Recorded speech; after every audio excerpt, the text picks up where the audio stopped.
दोस्तों, welcome back to easy life with Monica. आज का वीडियो एक रियल रो और सिंपल आफ्टरनून रूटीन है एक टॉडलर मॉम की लाइफ का, जिसमें है लंच बनाना, किचन क्लीन करना, बर्तन धोना, सब कुछ। और हाँ, बीच बीच में मैं आपके साथ कुछ पर्सनल टिप्स भी शेयर करूंगी, जिससे आप अपने घर के काम आसानी से और कम समय में कर सकते हैं। तो चलिए बिना देरी करते हुए वीडियो की शुरुआत करते हैं। आफ्टरनून में जो मेरा सबसे पहला काम होता है वो होता है मेरी बेटी के स्कूल से आने के बाद उसके कपड़े चेंज करवाना और उसके बाल बनाना। उसको रेडी करने के बाद मैं आ गई थी किचन में लंच बनाने के लिए। लंच में रोज क्या बनाना, ये हर लेडीज को कंफ्यूजन रहता है। तो अगर आप पहले से ही सोच के रखेंगी कि डिनर और लंच में क्या बनेगा, तो आपका काफी ज्यादा जो टाइम है वो सेव हो जाता है। मैं आज बना रही हूँ सिंपल गोभी टमाटर की सब्जी, राइस और रोटी। बहुत सिंपल सी सब्जी बनाऊंगी जो हम डेली खाते हैं। जब आपके बच्चे छोटे होते हैं तो आपको उनके लिए भी कुछ अलग से खाना बनाना पड़ता है। वैसे मेरी बेटी 1.5 साल की है और वो तीखा नहीं खाती है, तो उसके लिए मैं यहाँ पर राइस बनाऊंगी। तो यहाँ पर सबसे पहले हम सब्जी को चॉप कर लेते हैं।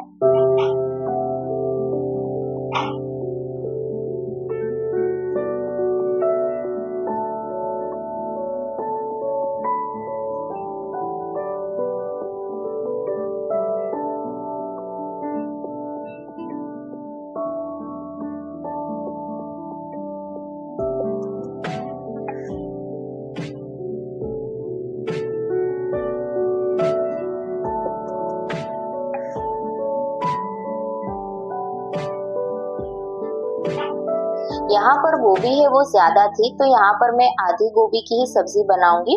बाकी की जो गोभी है उसको मैं किसी और सब्जी में या तो फिर मैं किसी चीला वगैरह में उसको यूज कर लूंगी।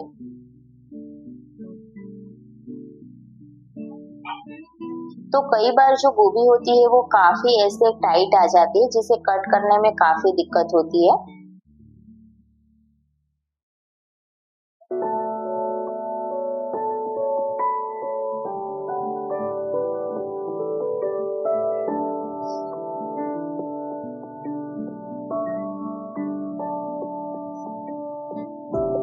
वैसे अगर आप गोभी को हाथों से कट करते हैं तो उसमें काफी ज्यादा टाइम लगता है, लेकिन अगर आप चॉपिंग बोर्ड का यूज करेंगे तो आसानी से आप गोभी को कट कर सकते हैं। तो यहाँ पर मैंने सारी गोभी को कट कर लिया है और अब उसको मैं वॉश कर लूंगी। तो यहाँ पर मैं वॉश करने के लिए इस टाइप के बास्केट का यूज करती हूँ। इससे आसानी से वॉश हो जाता है और जो सारा पानी होता है वो नीचे ड्रेन हो जाता है।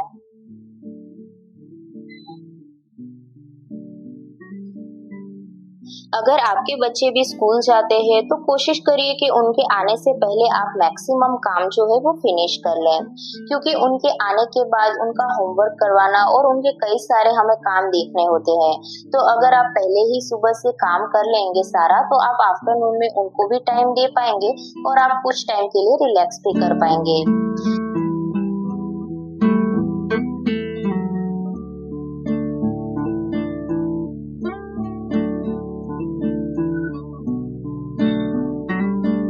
तो यहाँ पर मैंने सब्जी के लिए ना कढ़ाई में तेल डाल दिया था, उसके अंदर राई और जीरा मैंने डाल दिया है।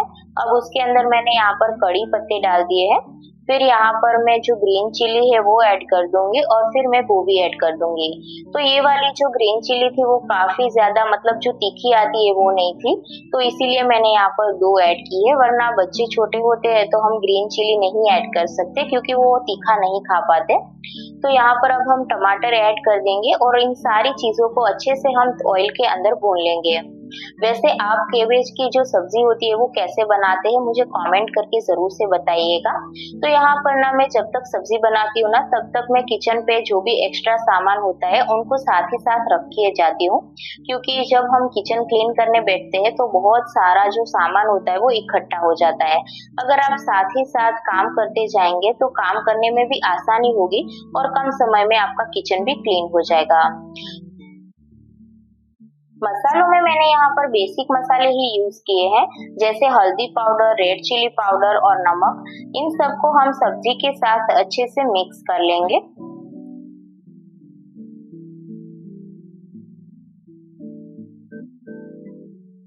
साथ ही में सब्जी में अच्छा टेस्ट लाने के लिए हम इसमें ऐड कर देंगे गरम मसाला। तो 1 टेबलस्पून के करीब यहाँ पर मैंने गरम मसाला डाल दिया है इसमें। साथ ही में इसके अंदर हम ऐड कर देंगे कसूरी मेथी। तो कसूरी मेथी को हमें हाथों से ही तोड़कर इसमें ऐड कर देना है। कसूरी मेथी से बहुत ही अच्छा फ्लेवर आता है और इन सबको हम अच्छे से मिक्स कर देंगे। ये जो सब्जी है वो अगर आप ऑयल में कुक करेंगे ना तो इसका बहुत ही बढ़िया टेस्ट आएगा। इसमें हमें पानी बिल्कुल भी नहीं डालना है। तो एकदम मीडियम आंच रखेंगे हम गैस की और लो फ्लेम पर हम इसे 5 से 7 मिनट तक ढककर पकाएंगे, जिससे अच्छे से जो गोभी है वो कुक हो जाएगी। जब तक यहाँ पर हमारी सब्जी कुक हो रही है तब तक मैं किचन को वाइप कर लूंगी और साथ ही में हम यहाँ पर आटा गूंथ लेंगे रोटी के लिए।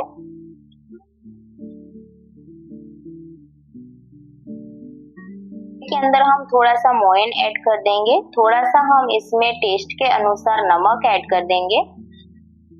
तो मैंने यहाँ पर पानी ले लिया है और इन सबको हम अच्छे से मिक्स करके आटे को गूंथ लेंगे।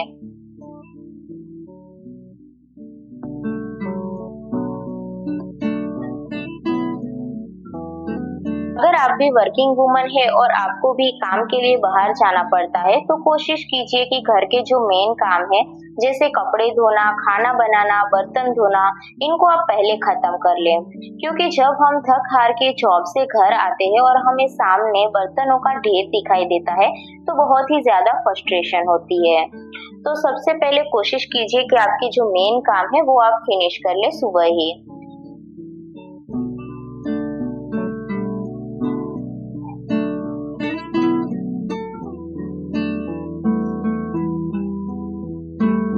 तो यहाँ पर मैंने रोटी के लिए आटा जो है वो गूंथ लिया है।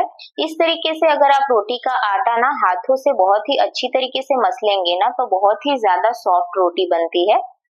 तो इसे अब हम साइड में रख देंगे और यहाँ पर किचन जो स्लैब है उसको भी हम अच्छे से वाइप कर लेंगे। राइस बनाने के लिए मैंने यहाँ पर 1 कप के करीब चावल ले लिए हैं। उसको हम 2-3 पानी से अच्छी तरीके से वॉश कर लेंगे।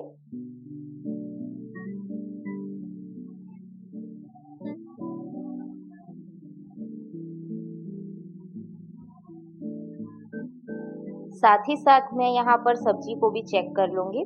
वैसे ये जो बर्तन है काफी हैवी तले का है तो नीचे कुछ भी चिपकता नहीं है, लेकिन फिर भी हम जब पानी इसमें ऐड नहीं कर रहे हैं तो बीच बीच में चलाना काफी जरूरी हो जाता है। अब मैं एक दूसरे पतीले के अंदर जो चावल है उसको डाल दूंगी और जितना मैंने यहाँ पर चावल लिया है उसका 2 गुना हम यहाँ पर पानी ऐड करेंगे। जब हमारा कुकटॉप है वो 2 से 3 बर्नर वाला हो तो हम काफ़ी ज़्यादा काम एक साथ कर सकते हैं। जैसे हम तीनों बर्नर पे कुछ ना कुछ बना सकते हैं। इससे एक टाइम पर हमारा सारा जो खाना है वो बन जाता है। तो मैंने यहाँ पर 2 गिलास पानी ऐड कर दिया है। स्वाद अनुसार हम इसमें नमक ऐड कर देंगे और गैस के दूसरे बर्नर पर मैं इसको चढ़ा दूंगी।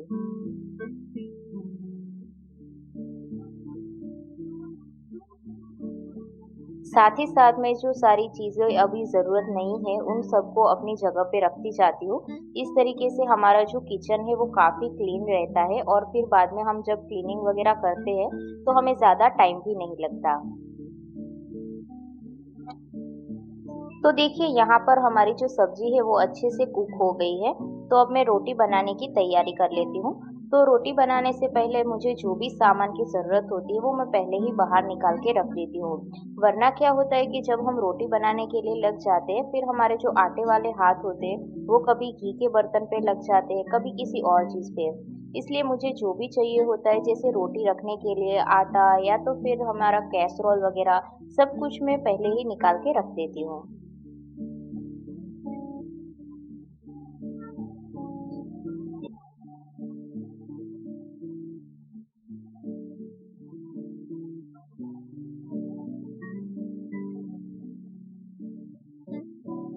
तो अब हम रोटी बनाना स्टार्ट कर लेंगे। वैसे यहाँ पर मेरी और मेरी बेटी की ही रोटी बनानी है, तो सिर्फ मैं अपनी जितनी ही रोटी बनाकर बाकी का जो आटा है उसको फ्रिज में रख दूंगी ताकि वो शाम में यूज में आ जाएगा।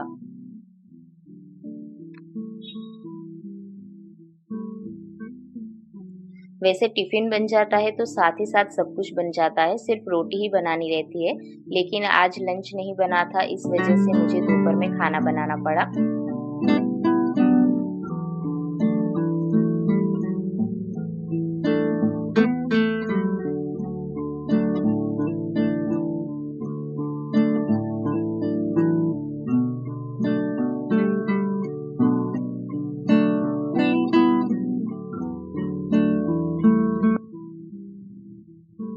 कई बार ऐसा होता है कि हम काम को करने से ज़्यादा उसको सोचने की वजह से थक जाते हैं।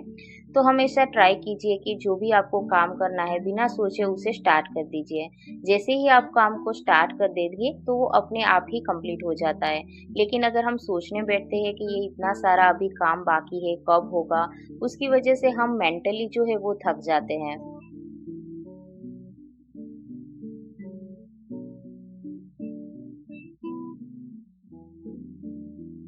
आफ्टरनून में काम करना ना बिल्कुल भी अच्छा नहीं लगता, तो कोशिश कीजिए कि आप मॉर्निंग में ही सारा जो काम है उसको फिनिश कर लें। आफ्टरनून में हम एक्स्ट्रा काम कर सकते हैं, जैसे कुशन कवर को चेंज करना है या फिर कोई और चीज़ की थोड़ी बहुत क्लीनिंग करनी है, तो वो सारे काम जो है हम आफ्टरनून में रख सकते हैं। अगर मॉर्निंग में हम ये सारे काम करने लग जाएंगे तो हमारे जो मेन काम होते हैं वो रह जाते हैं। तो हमेशा ट्राई कीजिए कि जो भी आपका एक्स्ट्रा काम है वो आप आफ्टरनून में करें।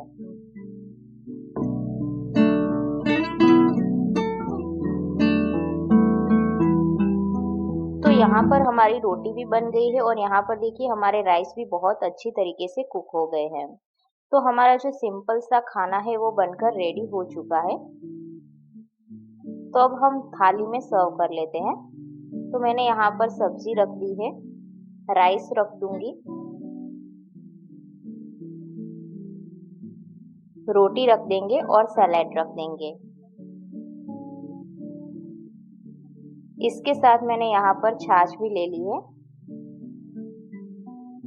क्योंकि दोपहर में छाछ पीना हमारी सेहत के लिए काफ़ी अच्छा होता है। और इसके अंदर मैं थोड़े भुने जीरे का पाउडर भी ऐड कर दूंगी, इससे इसका टेस्ट बहुत ही अच्छा आता है। तो रेडी है हमारा सिंपल सा लंच। खाना खाने के बाद मैंने मेरी बेटी को सुला दिया था और वो अभी 1.5 साल की है, तो वो दोपहर में सिर्फ एक ही नैप लेती है। तो जब तक उसकी नैप कंप्लीट होती है तब तक मैं मेरा जो भी काम है उसको निपटा लेती हूँ।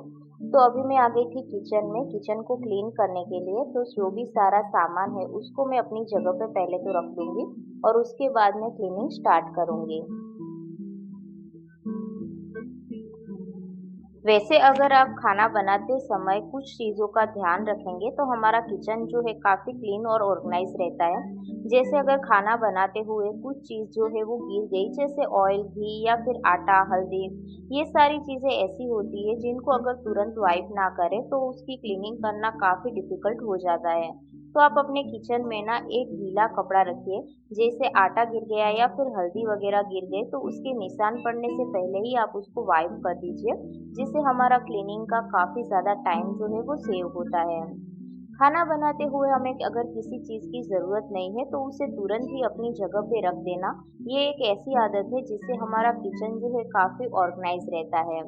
तो कुछ हैबिट्स को अगर हम फॉलो करते हैं तो हमारा किचन क्लीन भी रहता है और हमें ज़्यादा मेहनत भी नहीं करनी पड़ती। अब यहाँ पर मैं जो गैस स्टोव है उसको क्लीन कर लूँगी। तो सबसे पहले मैं उसको सूखे कपड़े से वाइप कर लेती हूँ और उसके बाद अगर मुझे लगता है कि कुछ गिर गया है या फिर कोई भी स्टेन वगैरह आ गया है तो मैं ना उसको स्पॉन्ज की मदद से साफ कर देती हूँ।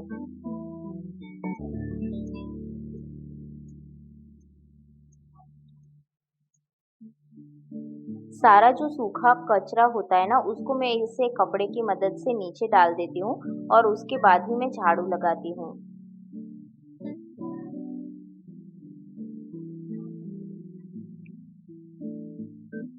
कभी कभी लगता है घर के काम खत्म ही नहीं होते है ना। एक काम करते हैं तो दूसरा काम रेडी ही होता है। और खास करके घर में जब छोटे बच्चे होते हैं तो वो कुछ ना कुछ फैलाते रहते हैं। किचन को क्लीन करते हैं तो कुछ ना कुछ लिविंग रूम में फैला देते हैं। आप सबके साथ भी ऐसा ही होता होगा, है ना। तो यहाँ पर मैं अब आ गई थी झाड़ू लगाने के लिए, और जब तक मैं यहाँ पर झाड़ू लगा रही हूँ तब तक मैंने अपनी बेटी को बिठा दिया था होमवर्क करने के लिए। तो अगर उससे कुछ भी कंफ्यूजन वगैरह हो तो मैं साथ ही साथ उसका चेक करती जाऊँ।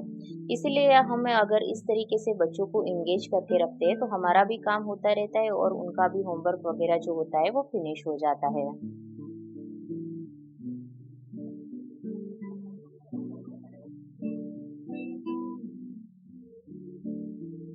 झाड़ू लगाने के बाद मैं आ गई थी किचन में बर्तनों को वॉश करने के लिए। वैसे बर्तनों को वॉश करना काफ़ी बोरिंग लगता है, लेकिन अगर आप जो बर्तन है वो सारे उनको क्लीन करके बाद में रखेंगे तो शाम का हमारा जो काम होगा वो काफ़ी इजी हो जाएगा, क्योंकि शाम को हमें कई सारे काम रहते हैं। सो मैं ये जो सारे बर्तन होते हैं वो दोपहर में ही क्लीन कर लेती हूँ।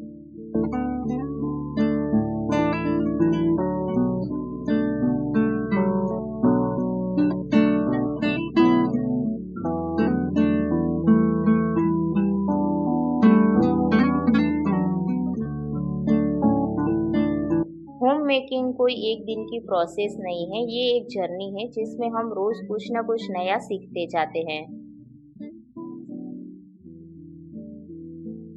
एज अ होम मेकर मैं आपसे यही कहना चाहती हूँ कि कोई भी परफेक्ट नहीं होता।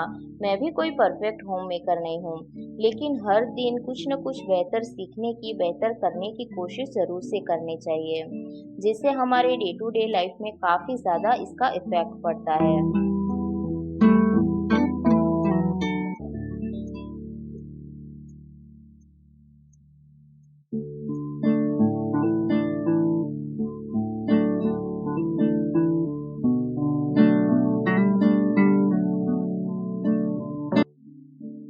बर्तनों को वॉश करने के बाद जो मेरा लास्ट काम रहता है वो रहता है गैस स्टोव को क्लीन करना और किचन स्लैब को क्लीन करना। इसे मैं इस तरीके से स्पॉन्ज की हेल्प से क्लीन करती हूँ, जिसकी मदद से क्या होता है कि हमारी जो वीकली डीप क्लीनिंग होती है या मंथ में जो हम डीप क्लीनिंग करते हैं वो काफ़ी ज़्यादा इजी बन जाती है। क्योंकि मैं टाइल्स वगैरह को इस तरीके से क्लीन करती हूँ तो उस पे ऊपर कोई भी चिकनाहट वगैरह नहीं रहती है। अगर आप डेली ये ट्रिक फॉलो करेंगे तो आपका किचन जो है वो काफ़ी ज़्यादा क्लीन रहेगा और उसमें बिल्कुल भी कॉकरोच, मक्खी, मच्छर कुछ भी नहीं आएगा।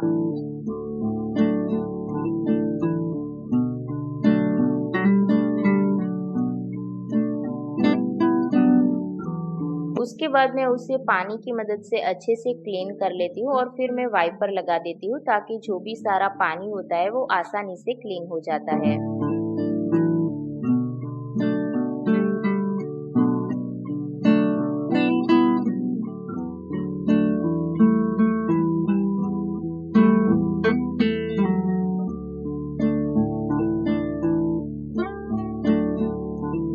दोस्तों, मॉम की लाइफ इजी नहीं होती, लेकिन स्मार्ट हैक से मैनेजेबल ज़रूर हो जाती है।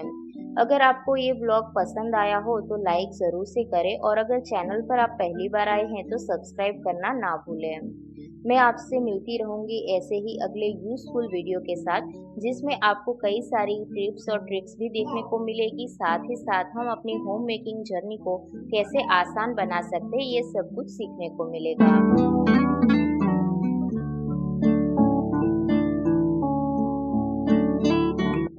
लास्ट में यहाँ पर मैं जो सूखा कपड़ा होता है वो लगा देती हूँ, ताकि उस पे कोई भी पानी के निशान ना रहे।